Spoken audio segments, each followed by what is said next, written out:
사회는 죽음보다 더 두려워하는 것이 배고픔이었습니다. 그래서 배고프고 허리를 쪼라매고 사느니 차라리 죽는 게 낫다는 생각들을 많이 가졌습니다. 그 어려운 보릿고개를 넘기면서 허리를 동여매고 어떻게 하든 잘 살아보려고 몸부림친 결과 오늘 눈부신 발전을 하게 되었습니다.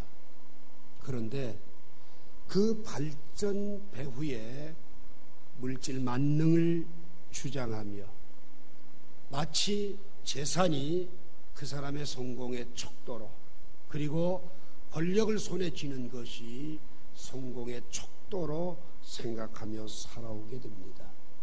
다시 말씀드리자면 눈에 보이는 가시적인 것들에만 관심을 가지고 살았다는 거죠. 그 사고방식이 무너지게 되는 것이 바로 9.11 테러 이후 요즘 IS 사태라고 하는 것들입니다.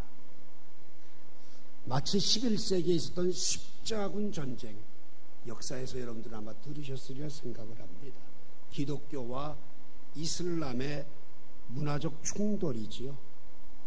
지금 그러한 종교전이 재현되고 있는 것이 바로 IS 사태입니다.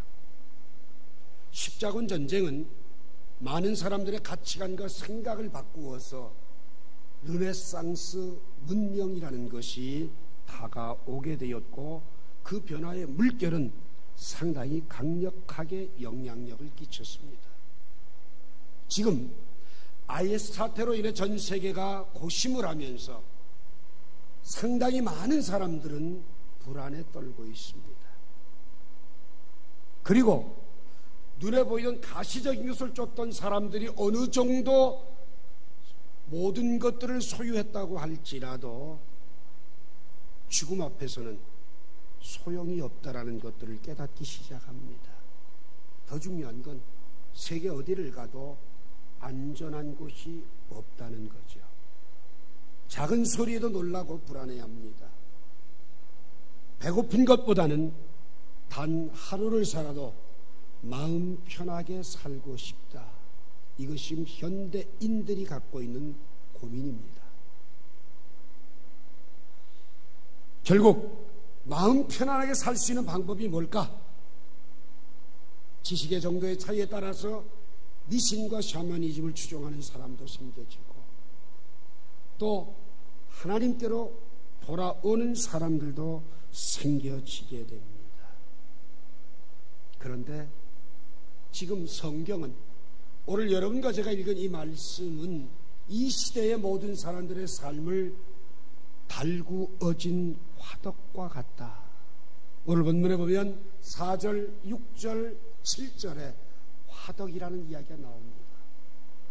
요즘은 제빵기계가 발달이 되어져서 타이머의 온도 조절까지도 능숙하게 이루어집니다.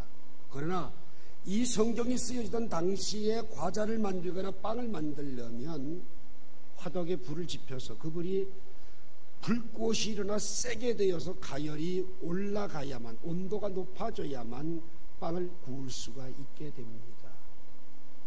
그런데 불을 한번 지피는 것이 쉽지 않은 시대여서 저녁 때 모든 일을 마치고 나서는 그 불을 꺼트리지 않고 불씨를 밤새 남겨둡니다. 그리고 또다시 과자를 만들거나 빵을 만들려면 그 불꽃을 일으켜서 가열을 해서 그 과자를 만들어내는 것이 오늘 본문의 비유입니다. 그래서 오늘 본문을 화덕 비유라 이렇게 말하기도 합니다. 오늘 이 화덕 비유의 메시지는 넌 크리스찬들을 향한 메시지가 아니라 오늘 이 자리에 나와 있는 여러분과 저를 향한 메시지라고 하는 사실을 기억하셔야 됩니다. 왜? 호세아 선지자를 통해서 하나님은 우리에게 너는 달구어진 화덕과 같다라는 말씀을 던지실 수밖에 없을까? 저는 이 달구어진 화덕이라는 말을 하나님의 피 맺힌 절규다라고 표현을 하고 싶습니다. 오늘 이 음성을 듣고 여러분과 제가 다시금 내 모습을 찾을 수만 있다면 이 말씀은 우리에게 복음이 될 것입니다. 첫 번째로 4절 봅니다. 그들은 다 가늠하는 자라 과자 만드는 자에 의해 달궈진 화덕과 같도다. 그가 반죽을 뭉침으로 발효되기까지만 불 일으키기를 그칠 뿐이니라. 오늘 여러분 한마디로 이야기해서 만연된 성적인 타락, 그들은 다 여기에 다른 한 사람도 빠짐없이 예외가 없이 로마서 3장 10절 말씀처럼 의인은 없나니 하나도 없다는 말씀과 같이 모든 사람이 죄를 범하였으면 하나님의 영광에 이르지 못하는 로마서 3장 23절의 말씀과 같이 모든 사람은 예외 없이 달궈진 화덕과 같다. 단 차이가 있다고 한다면 불씨만 남겨준 상태냐 활활 타올라 고열이 된 상태이냐 그 차이뿐이라고 고발하고 있는 내용을 보게 됩니다. 당시 이스라엘 백성들은요, 그 정욕이 잠잠해 보이는 것 같지만 근본적으로 해결된 사람이 없었고 어느 한순간 찬스만 주어진다면 불일 듯 일어나는 정욕으로 어두워진 시대입니다. 창세기 19장의 소돔과 고모라와 같은 시대이면서도 창세기 6장의 노아 홍수 때와 같이 사람의 행위들이 악하고 생각하는 것들이 너무 잘못돼서 쓸어버릴 수밖에 없는 물과 불의 심판의 현장과 같은 내용이 바로 오늘 달구어진 화덕의 이야기입니다. 반죽을 뭉쳐서 발효가 되어 부풀러지기까지 빵을 굽고 과자를 만들 수 있는 그 타이밍까지만 불을 일으키지 않았지 정도의 차이이지 모두가 다 계획과 생각들이 숨겨진 모습 속에서 음모를 꾸미고 또한 마음의 욕심이 제거되지 않은 상태임을 말하고 있습니다. 여러분 요즘 뉴스를 보시면 어떻습니까? 좋은 이야기는 하나도 없습니다. 많은 기업들이 세금을 띄어먹고 횡령한 이야기가 즐비합니다. 좀 돈이 있고 빽이 있으면 군대 안 가기 위해서 속였던 사건들이 터져 나옵니다. 몰래 오염 폐수를 버리고 부실공사 거짓으로 사치한 이야기들로 가득 차 있습니다. 그럼에도 불구하고 안타깝게도 정부는 잘 돼가고 있다. 잘 돼가는 사람, 이 정부가 하는 그 이야기 배후에서는 전문 직종의 종사자들이 수천만 원의 세금을 내기 싫어서 월수 100만 원이라고 쏘기는 의사와 변호사들이 판을 치고 있습니다. 돈 있고 빽이 있는 사람들의 자식들은 다 한결같이 병신인지 군대를 못 갑니다. 집이 무너지고 다리가 끊어져서 남이야 죽든지 말든지 대충 술 한잔 먹고 돈만 벌면 그만이라는 사실. 그러면서도 정부는 GNP가 얼마나 올라갔고 이제 선진국의 대열에 섰고 이 나라는 무궁한 발전을 하고 있다고 허세를 떱니다. 그런데 그 만연된 생각들과 그 오염된 바이러스가 교회 안에 들어왔다는 것이 문제입니다. 오늘 여러분의 삶이 그분 앞에 진실하다고 생각합니까?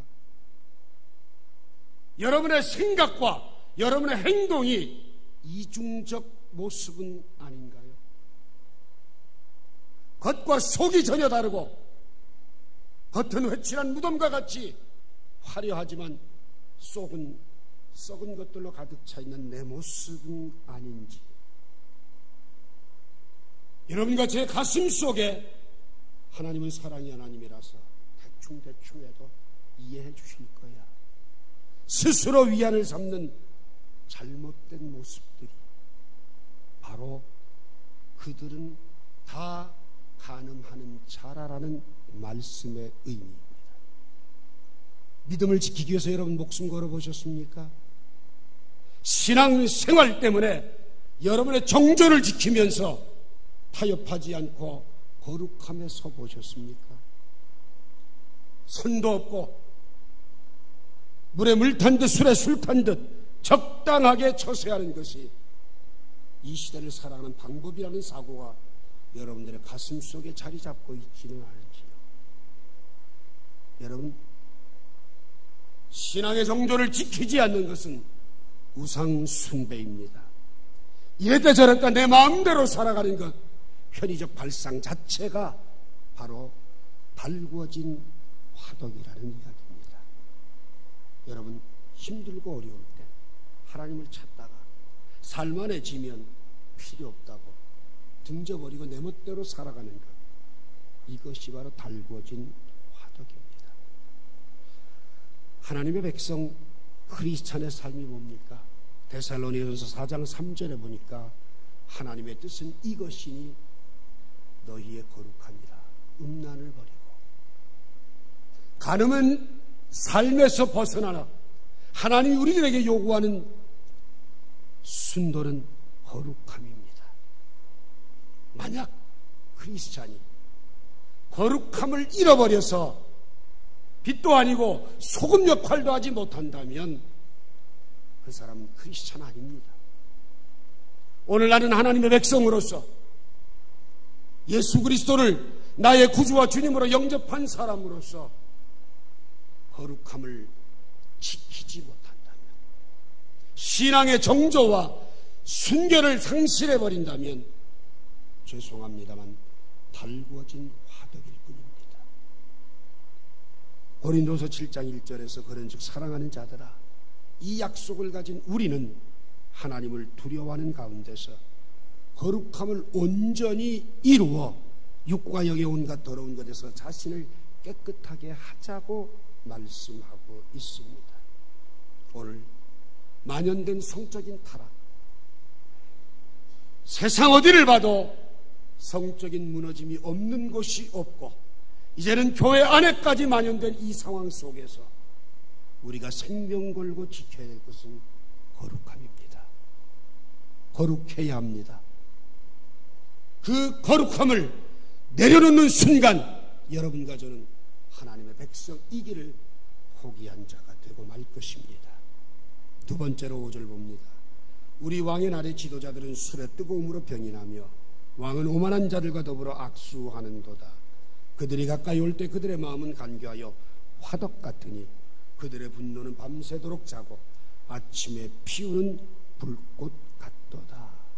여기 왕의 날이라고 하는 것은 왕이 즉위하는 날이나 왕의 생일을 의미합니다. 왕의 잔치를 파티를 배설하니까 얼마나 술을 마셔댔던지 병이 날 정도가 되었다라는 겁니다. 그런데 그렇게 술의 뜨거움으로 병이 나는 것을 왜 좋아할까요? 그 이유가 도대체 뭘까요? 여러분, 하나님의 사람들을 술을 먹고 만취되게 해서 세상과 똑같게 만드니까 사탄이 쾌재를 부르는 겁니다. 이스라엘의 1차적인 문제는 세상과 하나님의 백성이 전혀 다르지 않다라고 합니다. 오늘 여러분과 제가 아까 불렀던 찬송 주 예수 내 맘에 들어와 계신 후 모든 것이 변하여 새 사람 되었다, 세상과 다른 사람이다 찬송하면서 우리의 삶은 여전히 세상 사람들과 예배하는 것 외에는 전혀 다를 게 없다고 한다면 그것이 바로 병이 날 때까지 타락되어진 지도자의 리더십이라고 하는 것입니다. 하나님의 백성들의 특징이 뭡니까? 말씀이 지배하고 다스리는 사람입니다. 말씀이면 아멘이요, 말씀이면 순종하는 것이 하나님의 백성입니다. 그런데 왕이나 방백들은 그러한 말씀이 지배하는 세상으로 이끌어가는 일꾼일 뿐입니다. 백성들이 하나님의 말씀을 실천하고 적용하라고 세워진 사람들입니다. 그런데 이들이 여기저기 몰려다니면서 자기 배를 채우기 위해서 오히려 나쁜 짓을 하며 살아가고 있다는 거죠. 여러분, 이렇게 살면요, 약자는 다 죽고 강자만 남습니다. 여러분과 제가 세상 사람들과 똑같이 살아가면 강자가 되어야만 내가 살아남을 수 있기 때문에 반드시 약자를 짓밟고 죽이는 행동을 해야만 합니다. 그건 하나님의 나라가 아닙니다. 하나님의 백성이 아닙니다. 하나님의 나라는 약자가 환영받는 곳입니다. 약자를 위해서 오히려 강자에게 은혜를 주셔서 공평하게 하시는 하나님이라고 하는 사실입니다. 오늘 이 시간 여러분, 또다시 한번 여러분과 제가 그 심리적 진단이 6절에 나옵니다. 그들이 가까이 올 때 그들의 마음은 간교하여 화덕과 같다. 오늘 이 말씀의 의미가 뭔지 압니까? 여러분과 제가 얼마나 간교한지요. 이 세상을 살아가는 사람은 누구나 다 욕망이라는 것이 꿈틀거립니다. 오늘 이 자리에는 우리 모두 아무리 경건의 모양을 가지고 있고 경건의 능력이 있는 것 같아도 내면엔 욕망으로 불타오르고 있습니다. 성욕도, 금전욕도, 그리고 명예욕도, 그리고 땅의 것들을 갖기 위한 분노의 불길들이 타오르고 있습니다. 그 시대의 지도자가 누구냐에 따라 그 나라는 행불행이 결정이 됩니다. 가정도 마찬가지입니다. 가장이 어떤 믿음을 가지고 있고 어떤 사고와 철학을 가지고 그 가정을 이끌어가느냐에 따라 가정이 행복해질 수도 있고 불행해질 수 있습니다. 교회도 마찬가지입니다. 그 교회에 담임 목사가 어떤 신앙과 철학을 가지고 그 시대의 사람들을 이끌어갈 것인가에 따라서 행복할 수도 있고 불행할 수도 있습니다. 국가도 마찬가지입니다. 대통령 한 사람의 철학이 무엇이냐에 따라 백성들은 울고 웃습니다. 그런데 오늘 본문에 보니까 이스라엘의 왕과 방백들은 술에 쪄들르고 그 술의 뜨거움으로 병이 나고 오만한 자와 악수하고 결국은 어떻게 됩니까? 망하고 다 흩어지고. 여러분, 오늘 이 말씀을 통해서 여러분과 제가 기억해야지 될 것이 뭡니까? 하나님의 백성은 욕망이 꿈틀거리지 않는 사람이 아니라 욕망이 꿈틀거려도 절제할 줄 아는 사람, 셀프 컨트롤이 되는 사람입니다. 그게 하나님의 백성입니다. 내 욕망 하나 다스리지 못하고 어떻게 공동체가 이끌어지겠고, 내 욕망을 불태우면서 내가 망하는 길을 가고 있는데 어찌 그와 연관된 자들이 평안할 수 있겠느냐, 그 말입니다. 욕망보다 강한 것 딱 한 가지입니다. 성령의 불길입니다. 성령께서 우리에게 갈라디아 5장 22절 23절 말씀과 같이 절제의 은혜를 입혀주실 때에 욕망이 꿈틀거렸다가도 잠재워지게 되는 것, 이게 바로 하나님의 백성입니다. 내게 욕망이 꿈틀거릴 때 하고 싶은 것 따라 다 해버리고 내가 원하는 욕망을 쫓아서 불사르고 살아간다면, 죄송하지만 오늘 이 본문은 뭐라고 설명을 합니까? 화덕과 같이 분노는 밤새도록 자고 아침에 피우는 불꽃과 같이 내 인생을 망가뜨리죠. 히브리서 10장 10절에 보면 예수님께서 십자가에 못 박혀 죽으심은 오늘 여러분과 저를 거룩함을 얻게 하기 위해서 십자가에 못 박혀 죽으셨다 이야기합니다. 십자가에 못 박혀 죽으신 은혜를 경험한 구속받은 하나님의 백성들은 고린도전서 9장 25절 말씀처럼 썩지 아니할 것을 얻고자 하여 모든 것을 절제하는 사람. 운동선수가 금메달을 목에 걸기 위해서는 남들보다 피신하는 절제를 통하여서만 가능합니다. 스타가 되어진 운동선수들이 왜 하루아침에 무너집니까?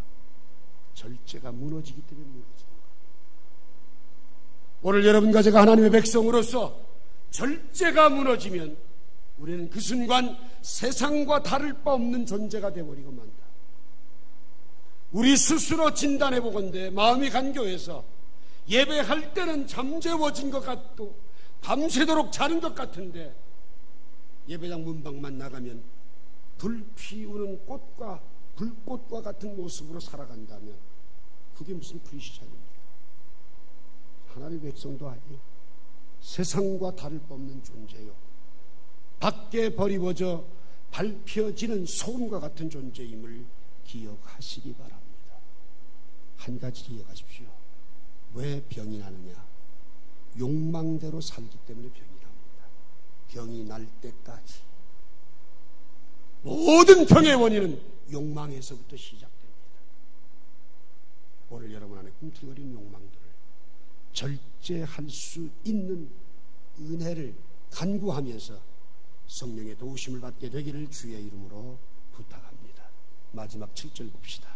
그들이 다 화덕같이 뜨거워져서 그 재판장들을 삼키며 그들의 왕들을 다 엎드려 지게 하며 그들 중에는 내게 부르짖는 자가 하나도 없도다. 여러분, 지금 이스라엘의 사회적 문제, 오늘 크리스찬 된 여러분과 저의 안고 있는 문제는 불을 어떻게 다루느냐, 불을 어떻게 다루느냐. 여러분, 내 자신의 욕망을 다스릴 줄 안다면 열날을 빼앗는 사람보다도 더 낫다고 잠언은 말합니다. 내 욕망을 다스리지 못하니까 결국 재판장도 삼키고 왕들도 엎드려지고, 욕망을 불태운 사람들은 한결같이 망하죠. 야고보서 1장 15절 말씀처럼 욕심이 잉태한 즉 죄를 낳고 죄가 장성한 즉 사망을 낳는다는 말씀과 같게 됩니다. 그런데 왜 엎드려질 때까지 그 욕망을 불태울까요? 그 이유가 뭘까요? 하나님이 두렵지 않았습니다. 여러분, 하나님이 지금 나를 지켜보고 계시고 그분이 내 중심의 생각도 알고 계신다. 이런 하나님을 두려워하는 마음만 있다면 비록 완전하진 못하더라도 하나님의 진노를 두려워서 무릎을 꿇는 사람이 된다는 이야기입니다. 여러분, 둘 중에 하나입니다. 하나님이 두렵지 않으면 욕망을 불태우고, 하나님이 두려우면 무릎을 꿇습니다. 지금 여러분의 삶이 하나님이 두렵지 않아서 욕망을 불사르고 있습니까? 아니면 그분이 두려워서 무릎을 꿇고 살아갑니까? 그것이 내 자신을 진단하는 방법임을 말씀을 합니다. 저희가 다 화덕같이 뜨거워져서 이 뜨거워지게 되면 앞뒤 분간도 못하는 교만과불이로 인해서 하나님도 알아보지 못하고 하나님이 세운 재판장도 없고 왕도 없이 한결같이 다 타락을 했는데, 그 타락의 양상이 부르짖는 자가 하나도 없다는 겁니다. 적어도 여러분의 가정에 한 사람이라도 기도에 무릎을 꿇는 사람이 있기를 원합니다. 오늘 이 교회가 단 한 사람이라도 무릎을 꿇고 사는 사람이 있기를 원합니다. 이 나라를 위해 무릎을 꿇고 울 수 있는 뜨거운 눈물이 있는 사람들이 있기를 바랍니다. 그 한 명은 다른 사람 아닙니다. 바로 내 자신입니다. 다른 사람들이 악과 거짓으로 살아도 우리는 하나님 앞에 거룩함을 지키며 정직하게 살아야 합니다. 모든 사람이 다 타락하여서 간음한 자가 된다고 할지라도 신앙의 정조를 지켜야 합니다. 많은 사람들의 욕망을 불태우며 사망의 길로 달려간다고 할지라도 우리는 그 욕망을 절제할 줄 아는 성령의 능력을 덧입은 자가 되어야 합니다.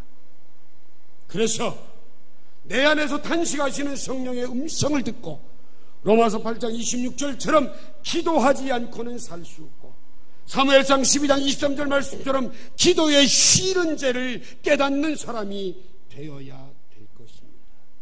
저는 이 본문을 읽으면서 곰곰이 묵상하면서 이 말의 결론은 하나님 한 분만으로 만족하지 못하는 인생은 자기의 욕망을 불태울 것이고, 주님이면 충분합니다. 주님 한 분만으로 만족한 사람은 무릎을 꿇을 것이다 라는 결론을 좀 내려봅니다.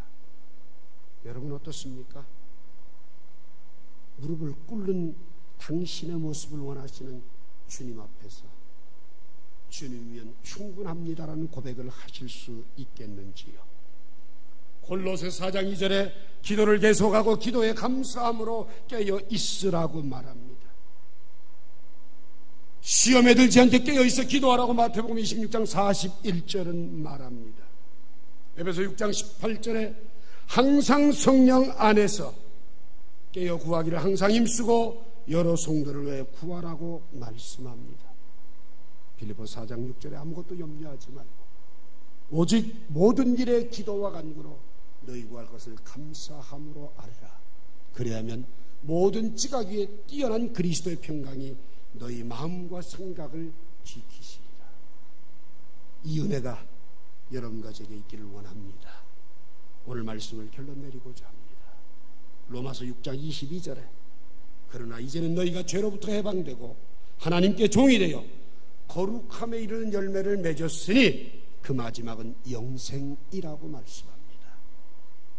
오늘 주님은 달궈진 화덕 같은 내게 하나님의 백성의 생명은 거룩함이다 말씀합니다.